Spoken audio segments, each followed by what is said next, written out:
வணக்கம் மக்களே, எல்லோரும் எப்படி இருக்கிறீங்க? நல்லா இருக்கிறீங்களா? நம்ம வீட்டு தோட்டத்துலேருந்து எடுத்த வாழைக்காயை எடுத்து பொரியல் செய்ய போகிறோம். நம்ம வீட்டு வாழைக்காய் சாம்ப வாழைன்னு சொல்லுவாங்க. இன்றைக்கி வாழைக்காய் பொரியல் செய்ய போகிறோம்.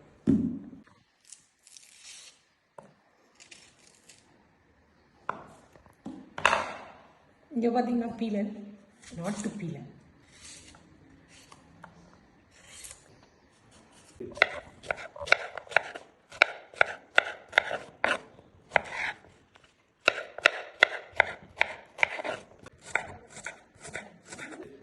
வெங்காயம் கண்ணு எரியுது, கண்ணெல்லாம் கலங்கிச்சு.